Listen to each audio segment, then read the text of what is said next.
నమస్కారం. ఘంటారవానికి స్వాగతం. ముందుగా ప్రధాన అంశాలు. కృష్ణా నదిలో పడవ బోల్తా పడి 4 మృతి. పల్నాడు జిల్లాలో విషాదం.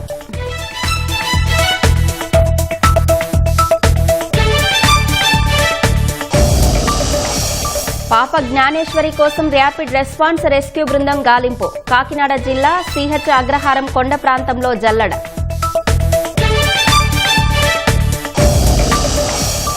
రాష్ట్రానికి పెట్టుబడులే లక్ష్యంగా సింగపూర్ చేరుకున్న సీఎం. 3 రోజులు వివిధ కంపెనీ ప్రతినిధులతో వరుస భేటీలు.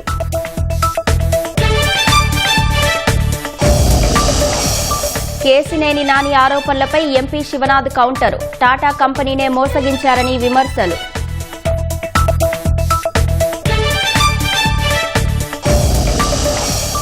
రుతుపవనాల ప్రభావంతో రాయలసీమలో వర్షాలు. కర్నూలు జిల్లా ఆదోని కాలనీలోకి చేరిన నీరు.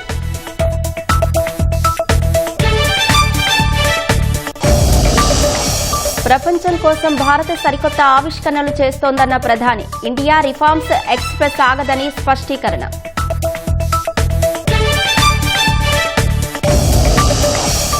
శాంతి చర్చల వేళ లెబనాన్పై ఇజ్రాయెల్ దాడులు. బీరూట్లో 3 మృతి.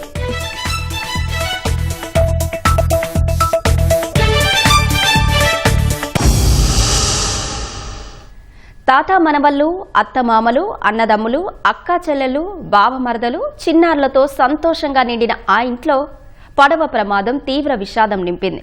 అప్పటి వరకు కుటుంబ సభ్యులు, బంధువుల చిరునవ్వులు, పలకరింపులతో సందడిగా ఉన్న ఇంట్లో 4 మృతితో ఆర్డనాదాలు ప్రతిధ్వనించాయి. వేసవి సెలవులు ముగియడం, పాఠశాలలు తెరుచుకోవడంతో చివరి ఆదివారం సరదాగా గడపాలని పల్నాడు జిల్లా కోనూరు వచ్చిన గంధం గంగయ్య కుటుంబ సభ్యులు ఊహించని ఘటనతో కన్నీరు మున్నీరవుతున్నారు. పల్నాడు జిల్లా అచ్చంపేట మండలం కోనూరులో తీవ్ర విషాదం నెలకొంది. కృష్ణానదిలో పడవ బోల్తా పడి 4 మృత్యువాత పడ్డారు. కోనూరులోని గంధం గంగయ్యకు ఒక కుమారుడు, కుమార్తె. వీరికి వివాహాలయ్యాయి. గంగయ్య కుమారుడికి 2, కుమార్తెకు 2 పిల్లలు. వేసవి సెలవులు పూర్తయి సోమవారం నుంచి పూర్తి స్థాయిలో పాఠశాలలు తెరుచుకుంటున్న నేపథ్యంలో అందరూ సరదాగా గడిపేందుకు గంగయ్య ఇంటికి వచ్చారు. ఉదయం నుంచి మధ్యాహ్నం వరకు కబుర్లు చెప్పుకుంటూ కాలక్షేపం చేశారు. ఇంతలో పిల్లలు పడవలో నది అవతల ఒడ్డుకు వెళ్దామని అడగడంతో నాటు పడవలో మొత్తం 9 మంది బయలుదేరారు. అవతల ఒడ్డుకు చేరుకున్నాక పడవ నుంచి దిగే సమయంలో అందరూ ఒకవైపుకు రావడంతో బోల్తా పడింది. ఊహించని ఘటనలో 9 మంది నీటిలో మునిగిపోయారు. వీరిలో 5 క్షేమంగా నది నుంచి బయటపడ్డారు. 4 నీటిలో గల్లంతయ్యారు. వెంటనే గ్రామస్తులు పోలీసులకు సమాచారం ఇవ్వడంతో వారు ఘటనాస్థలికి చేరుకుని గాలింపు చేపట్టారు. ముందుగా 3 మృతదేహాలను వెలికి తీశారు. ఆ తర్వాత మరో యువకుడి మృతదేహం బయటకు తీశారు. చనిపోయిన వారు 9 ఏళ్ల గంధం సంధ్య, 10 ఏళ్ల గంధం సైని, 12 ఏళ్ల బత్తుల కార్తీక్, 28 ఏళ్ల కొనత చైతన్యగా గుర్తించారు. అప్పటి వరకు బంధువులు, చిన్నారులతో కలకలలాడిన ఇంట ఒక్కసారిగా విషాద ఛాయలలముకున్నాయి.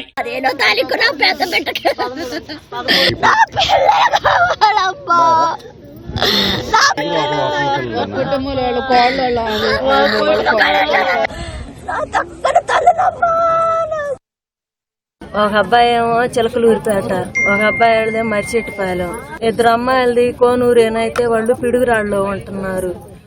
ఈడకొచ్చారు చూసిపోదామని వస్తే మేము అటు పోయాలకే ఏటికి పోదాం రాండి అని అంటే మేము 14 మంది ఏటికి వచ్చాం. ఏటికి వస్తే వాళ్ళే 10 మంది ఎక్కి అది అరిగిపోయారు. మేము తర్వాత మిమ్మల్ని దేశపోతాం ఉండమంటే మేమేమో 4 మీ దగ్గర ఉండవు. ఒక 10 మంది ఏమో అది అరిగిపోయారు. శాంతం పోయాక మరి కాడవ పోయాక ఏం జరిగిందో కాడవ తిరగబడి వాళ్ళు కేకలేస్తే చేతులు ఎత్తి అరుతున్నకి ఆ పడవలోనే మా ఆయన కూడా ఉంది. మా ఆయన కేసు చేస్తాయాలకే దూకి ఒక 5 కాపాడిండు. 4 ఈ 5 కాపాడేళ్ళకే 4 ఎటు పోయారు కాని రాకుండా పోయారు. చూసిపోదామని ఫంక్షన్ జరుగుతుంది వచ్చి ఏరు చూద్దామని వచ్చాక ఇది జరిగింది. గంధం గంగయ్య ఇతను కుంకులగుంటలో కొంతకాలం నివాసం ఉండి ఇటీవల కోనూరు వచ్చాడు. ఇక్కడ స్థిర నివాసం ఏర్పరచుకొని ఉంటున్నాడు. ఆయన సంబంధించినటువంటి మనవాళ్ళు, మనవరాళ్ళు మరిచెట్టుపాలెం, మరి చిలకలూరుపేట, పిన్నెల్లి సంబంధించిన పిల్లలు, మనవరాళ్ళు ఆడుకోవడానికని కోనూరు వచ్చారు. కోనూరు వచ్చి వాళ్ళు సరదాగా వెళదామని చెప్పి ఏటికి ఈత కోసం వచ్చారు. అయితే వాస్తవంగా ఈ ఊరు పిల్లలు అయితే అంత లోతుకు పోరు, కానీ వీళ్ళు తెలియదు కనుక వీళ్ళు వెళ్ళారు. పడవ దురదృష్టవశాత్తు తిరగబడి 4 పిల్లలు చనిపోయారు. కళ్ల ముందే కుటుంబానికి చెందిన 3 చిన్నారులు విగత జీవులుగా మారటంతో గంగయ్య ఇంట్లో ఆర్తనాదాలు మిన్నంటాయి. వారి రోదనలతో పరిసర ప్రాంతాలు దద్దరిల్లాయి. కుటుంబ సభ్యులు, బంధువులతో ఆడుతూ పాడుతూ కాలక్షేపం చేసిన పిల్లలు కొన్ని క్షణాల్లోనే నీట మునిగి ప్రాణాలు కోల్పోవడంతో వారంతా కన్నీరు మున్నీరవుతున్నారు. ఊహించని ఘటనతో అసువులు బాసిన చిన్నారుల్ని చూసి తీవ్ర శోకంలో మునిగిపోయారు. పరిమితికి మించి పడవలో ప్రయాణించడం వల్లే ఈ ఘటన జరిగిందని అధికారులు చెబుతున్నారు. కేసు నమోదు చేసిన పోలీసులు విచారణ చేపట్టారు. ముఖ్యమంత్రి చంద్రబాబు సింగపూర్ పర్యటనకు వెళ్లారు. బెంగళూరు నుంచి సింగపూర్ బయలుదేరి వెళ్లారు. రాజధాని అమరావతి నిర్మాణ ప్రాజెక్టులు సహా రాష్ట్రానికి పెట్టుబడులను ఆకర్షించేందుకు సీఎం బృందం సింగపూర్ పర్యటిస్తోంది. సోమ, మంగళవారం వివిధ సమావేశాలకు హాజరు కానున్నారు. సోమవారం సింగపూర్ ప్రధానమంత్రి సహా పారిశ్రామికవేత్తలతో ముఖ్యమంత్రి సమావేశమవుతారు. మంగళవారం వరల్డ్ సిటీ సమ్మిట్స్ లో పాల్గొని ప్రసంగిస్తారు. 16వ తేదీ సాయంత్రం సిఐఐ నిర్వహించే రోడ్ షోకు హాజరై పారిశ్రామికవేత్తలతో సమావేశమవుతారు. తిరిగి అదే రోజు రాత్రి ముఖ్యమంత్రి స్వదేశానికి తిరిగి రానున్నారు. కాకినాడ జిల్లా తుని మండలంలో 2 ఏళ్ల జ్ఞానేశ్వరి అదృశ్యంపై మిస్టరీ కొనసాగుతోంది. 9 రోజులైనా చిన్నారి జాడలేదు. ఎలాంటి ఆధారమూ దొరకలేదు. ఉప ముఖ్యమంత్రి పవన్, హోంమంత్రి అనిత ఆదేశాలతో ఈ కేసును ప్రతిష్టాత్మకంగా తీసుకున్న జిల్లా పోలీసులు ఎన్డీఆర్ఎఫ్ బృందాలను రంగంలోకి దించాయి. అతి త్వరలోనే ఆచూకీ గుర్తించేలా ప్రత్యేక బృందాలతో సాయంతో గాలింపు ముమ్మరం చేశారు.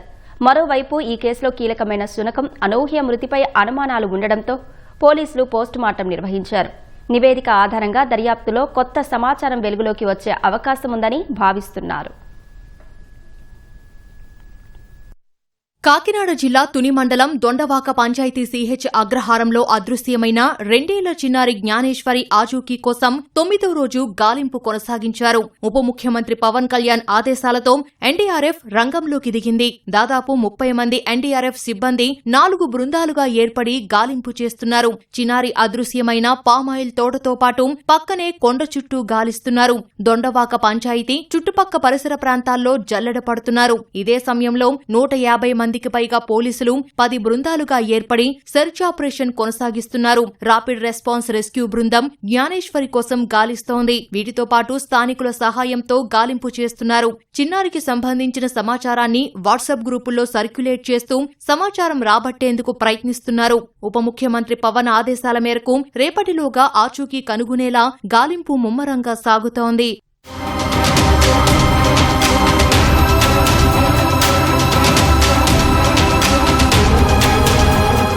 చిన్నారి జ్ఞానేశ్వరి ఆచూకీపై హోంమంత్రి అనిత ఎప్పటికప్పుడు తెలుసుకుంటున్నారు.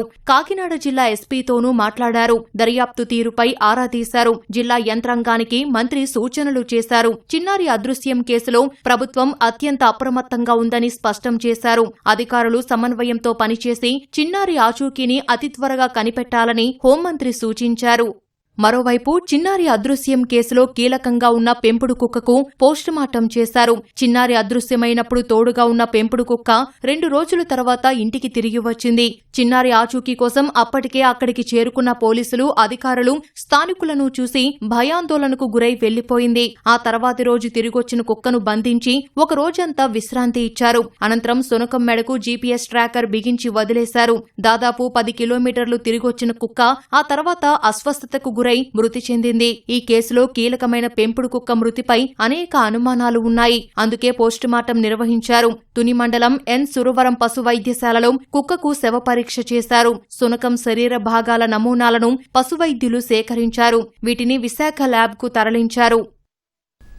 రుతుపవనాల ప్రభావంతో రాయలసీమ జిల్లాలో అక్కడక్కడ మోస్తరు నుంచి భారీ వర్షాలు కురిశాయి. కర్నూలు జిల్లా ఆదోని నియోజకవర్గంలో వాగులు, వంకలు పొంగాయి.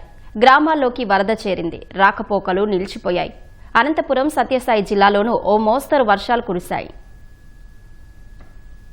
రుతుపవనాల రాకతో రాయలసీమ జిల్లాల్లో వర్షాలు పడుతున్నాయి. కర్నూలు జిల్లా ఆదోని రెవెన్యూ డివిజన్ పరిధిలో భారీ వర్షం కురిసింది. కొసగిలో అత్యధికంగా 10 సెంటీమీటర్ల వర్షపాతం నమోదైంది. హోలగుంద, పెద్ద కడబూరు, మంత్రాలయం, ఎమిగనూరు, కౌతాలం, గోనిగండ్లలో వర్షాలకు వాగులు, వంకలు పొంగిపొర్లాయి. హంద్రీవాగు పొంగి పత్తికొండ, ఆదోని ప్రధాన రహదారిలో వాహనాల రాకపోకలకు తీవ్ర అంతరాయం కలిగింది. ఆదోని మండలం బసాపురంలో మేకవంక ఉధృతికి గ్రామంలోకి నీరు చేరింది. ఆ అత్యవసర పనుల కోసం వెళ్లేవారిని గ్రామస్తులే ట్రాక్టర్ల సహాయంతో వంక దాటించారు. పెద్ద హరివానంలో చిన్న వంక పొంగింది. బి అగ్రహారం వంక పొంగి ఎమిగనూరు పత్తికొండ మధ్య ట్రాఫిక్ స్తంభించింది. దొడ్డిమేకల వద్ద వంతెనపై నుంచి నీరు ప్రవహిస్తోంది. గంజహల్లిలో మల్లెల వాగు పొంగింది. పాఠశాల ఆవరణ చెరువును తలపించింది. పత్తికొండ, ఆస్పరి, దేవనకొండ మండలాల్లో వర్షానికి హంద్రీలో ప్రవాహం పెరిగింది. గాజులు దిన్నె జలాశయంలోకి 2000 క్యూసెక్కుల వరద వస్తోందని అధికారులు తెలిపారు.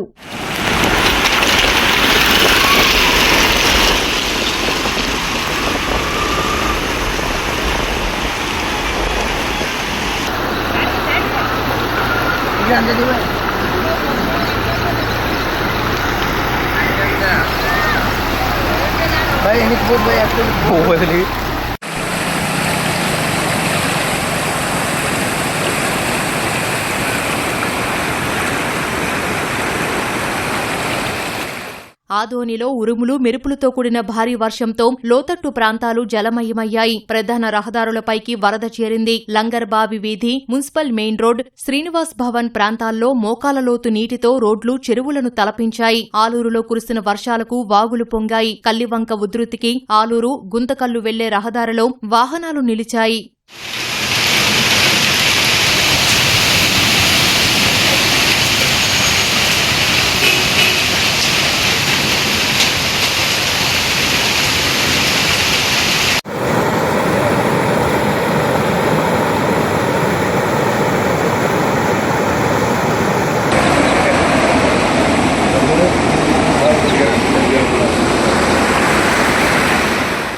శ్రీ సత్యసాయి జిల్లా హిందూపురం నియోజకవర్గంలో భారీ వర్షం కురిసింది. లేపాక్షి, చిలమత్తూరులో గాలివాన బీభత్సం సృష్టించింది. కోడూరులో 100 ఏళ్ల నాటి వేప చెట్టు కూలి ఇల్లు దెబ్బతింది. హిందూపురంలో 23.4 మిల్లీమీటర్ల వర్షపాతం నమోదైందని అధికారులు తెలిపారు. అత్యవసరమైతే తప్ప బయటకు రావొద్దని ప్రజలను హెచ్చరించారు. మరో 24 గంటలు విద్యుత్ శాఖ అధికారులు అప్రమత్తంగా ఉండాలని సూచించారు.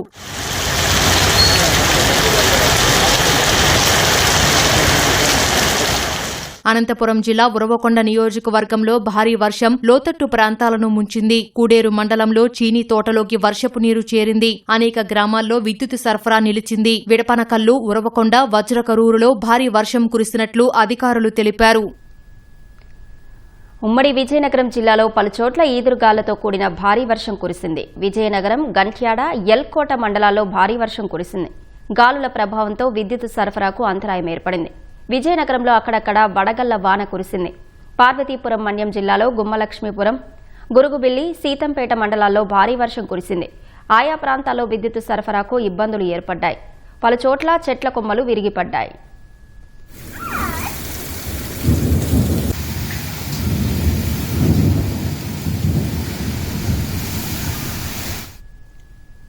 ప్రకాశం బ్యారేజీకి జలకళ వచ్చింది. మున్నేరు పరివాహక ప్రాంతాల్లో కురుస్తున్న భారీ వర్షాలకు ప్రకాశం బ్యారేజీకి వరద తరలి వస్తోంది. బ్యారేజీ 4 గేట్లు ఎత్తి బందరు, రైవస్ కాలువలకు 2000 క్యూసెక్లు విడుదల చేస్తున్నారు. అలాగే సముద్రంలోకి 2900 క్యూసెక్లు వదులుతున్నారు. ఖరీఫ్ సీజన్కు జూలై 1 నుంచే కృష్ణా డెల్టాకు నీరు అందించే అవకాశం ఉందని కృష్ణా డెల్టా ఈఈ రవికిరణ్ తెలిపారు. కృష్ణానది పరివాహక ప్రాంతంలో ఈ లోకల్ క్యాచ్మెంట్లో పడిన వర్షం అండి. ఇది మనకి మున్నేరు అధికంగా రావడం మూలంగా ఈరోజు మనకి బ్యారేజ్ గేట్లు ఎత్తి మనం నదిలోకి వాటర్ వదులుతున్నాము. ప్రస్తుతం మనకి 5000 క్యూసెక్ల వరకు వస్తుంది. మనం కెనాల్స్కి 2100 క్యూసెక్లు ఇవ్వడం మినహా మిగిలిన 2900 క్యూసెక్లు మన నదిలోకి వెళ్తున్నాం. 4 గేట్లు బ్యారేజ్ నుంచి 4 గేట్లు లిఫ్ట్ చేసి 2900 క్యూసెక్లు నదిలోకి వెళ్తున్నాం. మనకి ఈ ప్రవాహం ఇలాగే 2-3 రోజులు కొనసాగే అవకాశం ఉందండి. మనకి వరంగల్ జిల్లాలో, ఖమ్మం జిల్లాలో పడిన వర్షాల వలన ఇటు మున్నేరు వస్తుందన్నమాట. మనం ప్రస్తుతం కెనాల్స్కి 2100 క్యూసెక్లు వెళ్తున్నామండి. రైవేస్కి 1500 క్యూసెక్లు, అలాగే కేఈపీ కెనాల్కి, బందర్ కెనాల్కి 300 క్యూసెక్లు చెప్పిన మొత్తం 2100 క్యూసెక్లు వెళ్తున్నాము. ఈ దిగువనున్న ప్రాంతాల్లో మంచినీటి చెరువులు నింపుకోవడం కోసం వెళ్తున్నాము. అవి మరో 10 రోజులు కొనసాగే అవకాశం ఉంది. జూలై 1 నుంచి ఖరీఫ్ కోసం నీరు విడుదల చేసే అవకాశం ఉంది. సామాజిక మాధ్యమం వేదికగా మాజీ ఎంపీ కేశినేని నాని తనపై చేసిన ఆరోపణలకు విజయవాడ ఎంపీ కేశినేని చిన్ని కౌంటర్ ఇచ్చారు. తాను విజయవాడ ప్రజలకు, చంద్రబాబు, లోకేష్, పవన్ కళ్యాణ్లకు మాత్రమే జవాబుదారీ కాని ట్వీట్లకు కాదని స్పష్టం చేశారు. కేశినేని నాని బ్యాంకు అధికారులను ప్రలోభపెట్టి 120 కోట్ల అక్రమాలకు పాల్పడ్డారని ఆరోపించారు. రైతులు, ఆటో డ్రైవర్లు 2 వాయిదాలు కట్టకుంటే పొలం, వాహనం లాక్కునే బ్యాంకులు ప్రజాధనం లూటీ చేసిన మాజీ ఎంపీ రుణం గురించి పట్టించుకోకుండా లాలూచీ పడ్డారని ఆరోపించారు. 20 కోట్ల కుంభకోణం విజయవాడ చరిత్రలోనే అతిపెద్ద భారీ కుంభకోణం.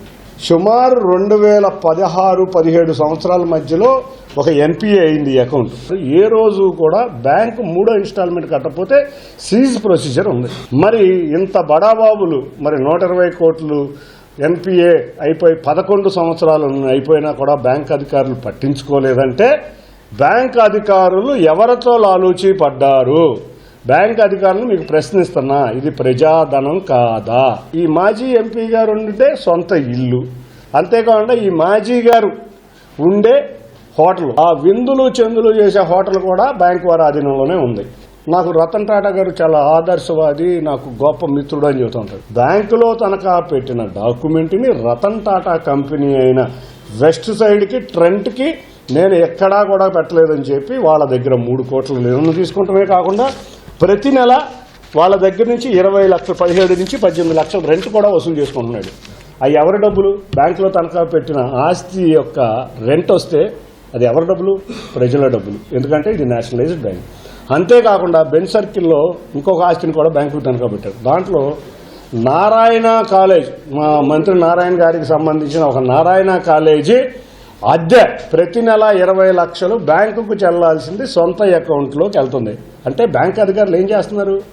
లంచాలు తీసుకుని, లేకపోతే ఇంకేదన్నా ప్రలోభపడ్డారా? ₹1 ఆ రోజు నుంచి ఈ రోజు వరకు కూడా ఈ తనఖా పెట్టిన ఆస్తుల్లో రూపాయి కూడా బ్యాంకుకి అందలేదు. విజయవాడ విజయ్ మాల్యా గురించి మీరు వెలికి తీసి బయటకి తీసుకురావాలని మీ పత్రికా వేదికగా మీ అందరికీ తెలియజేసుకుంటున్నాను. వేగంగా దూసుకెళ్తున్న అమరావతి నిర్మాణం ఇక తగ్గేదే లేదని మంత్రి లోకేష్ వ్యాఖ్యానించారు. వర్షంలోనూ అమరావతి నిర్మాణం అన్స్టాపబుల్ అన్నారు. రాజధానికి ఇక బ్రేకులు పడేదే లేదని స్పష్టం చేశారు. అమరావతి నిర్మాణంలో టాప్ గేర్లో ఉందని వెల్లడించారు. ఎక్కడా వెనకడుగు వేసే ప్రసక్తే లేదన్నట్లుగా పనులు పరుగులు పెడుతున్నాయని సామాజిక మాధ్యమం ఎక్స్లో వీడియో పోస్టు చేశారు. వర్షం పడితే అమరావతి మునిగిందంటూ ట్రోల్ చేసేవారికి సారీ బ్రో అంటూ సెటైర్లు వేశారు. ట్రోల్ చేసేవారి కష్టాన్ని గుర్తించి వర్షం పడినా ఏ సైట్లోనూ పనులు ఆగట్లేదని చాటేందుకే ఈ వీడియో అంటూ వ్యంగ్యాస్త్రాలు సంధించారు. ఇకనైనా విష ప్రచారం కట్టిపెట్టాలని హితవు పలికారు. అమరావతి ప్రయాణంలో ఇక పాజ్ అనే మాటకు తావు లేదని స్పష్టం చేశారు. స్పీడ్ పెంచిన అమరావతి నవ్యాంధ్ర భవిష్యత్తుకు అసలైన గ్యారంటీ అంటూ లోకేష్ ధీమా వ్యక్తం చేశారు. ఏమనుకోవద్దు, అమరావతిలో పనులు అస్సలు ఆగడం లేదు. వర్షపడితే చాలు పరిగెత్తుకొచ్చి అమరావతి మునిగిందంటూ ట్రోల్ చేసే మీ కష్టాన్ని గుర్తించి ఈ రోజు ఎలాగన్నా మీకు హెల్ప్ చేద్దామని ట్రై చేశాం. కానీ ఏం చేద్దాం, అన్ని సైట్లలో పనులు ముమ్మరంగా జరుగుతున్నాయి. ఐకానిక్ టవర్స్ పనులు, అసెంబ్లీ పనులు, హైకోర్టు పనులు, రోడ్లు, రిజర్వాయర్లు, ఎల్పీఎస్ ప్లాట్ల పనులు, ఎమ్మెల్యే ఎమ్మెల్సీ టవర్లు, ఏఎస్ టవర్లు, సెక్రటరీ బంగళాలు, GO towers, NGO towers, group D towers, happy nest, minister బంగళాలు. వర్షం పడిందని ఏ పని ఆగలేదు. అర్థమైందా బ్రో? అమరావతి అన్స్టాపబుల్. ఇకనైనా మీ విష ప్రచారాలు కట్టిపెట్టండి. జై అమరావతి, జై ఆంధ్రప్రదేశ్. జనసేన పార్టీ తమ విధానాల్ని జాతీయ స్థాయిలో తెలియజెప్పేందుకు ఢిల్లీలో రేపు కీలక సమావేశం నిర్వహించనుంది. పవన్ నేతృత్వంలో జరిగే సమావేశంలో ఆ పార్టీ ఎంపీలు, ఎమ్మెల్సీలు, ఎమ్మెల్యేలు, ముఖ్య నేతలు పాల్గొంటారు. సేన ప్రస్థానం జాతీయ సమైక్యత కోసం అనే పేరుతో సమావేశం నిర్వహిస్తున్నారు. జాతీయ సమగ్రత, సమైక్యత కోసం జనసేన ప్రస్థానం ఏ విధంగా సాగింది, ఎలాంటి భావజాలంతో పనిచేస్తోందో పవన్ కళ్యాణ్ సమావేశంలో వివరించనున్నారు. అందుకే ఈ సమావేశాన్ని జాతీయతకు కేంద్ర బిందువైన దేశ రాజధానిలో నిర్వహిస్తున్నట్లు జనసేన పార్టీ ఓ ప్రకటనలో తెలిపింది. వర్తమాన పరిస్థితుల్లో సమైక్యంగా నిలవాల్సిన ఆవశ్యకతపై నాయకులకు పవన్ కళ్యాణ్ దిశానిర్దేశం చేస్తారు. వైసీపీ హయాంలో నమోదైన దొంగ ఓట్లను ఎస్ఐఆర్ ప్రక్రియ ద్వారా తొలగించే కార్యక్రమాన్ని ప్రతి యువ మోర్చా కార్యకర్త చేపట్టాలని బీజేపీ రాష్ట్ర అధ్యక్షుడు పీవీఎన్ మాధవ్ పిలుపునిచ్చారు. విజయవాడలోని బీజేపీ రాష్ట్ర కార్యాలయంలో నిర్వహించిన యువ మోర్చా రాష్ట్ర పదాధికారులు, జిల్లా అధ్యక్షుల సమావేశంలో ఆయన పాల్గొన్నారు. SIR activity, special intensive revision 20 సంవత్సరాలకు ఒకసారి వస్తుంది. ఇది మన యొక్క హక్కు.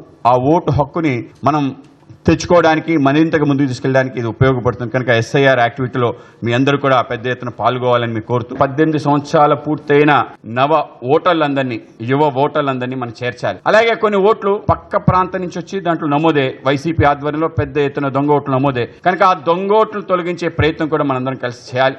అలాగే కొందరు చనిపోయి ఉంటారు, కానీ ఇప్పటికీ కూడా ఓటర్ లిస్టులో ఉంటారు. వాటిని కూడా తొలగించే ప్రయత్నం తప్పనిసరిగా చేయాలి.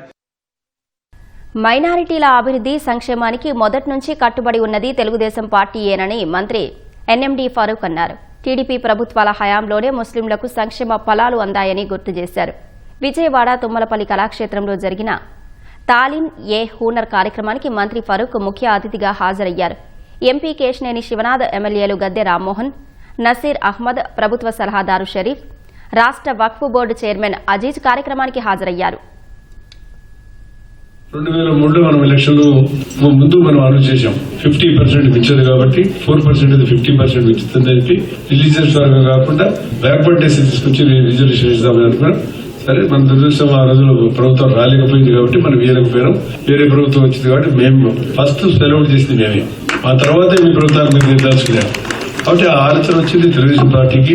ఏదేమైనా ఈ కార్యక్రమాలన్నీ ఈ రోజు బోర్డు మీకు సురక్షితంగా ఉందంటే కేవలం తెలుగుదేశం పార్టీ వల్లే ఉందని చెప్పి నేను తెలియజేస్తాను.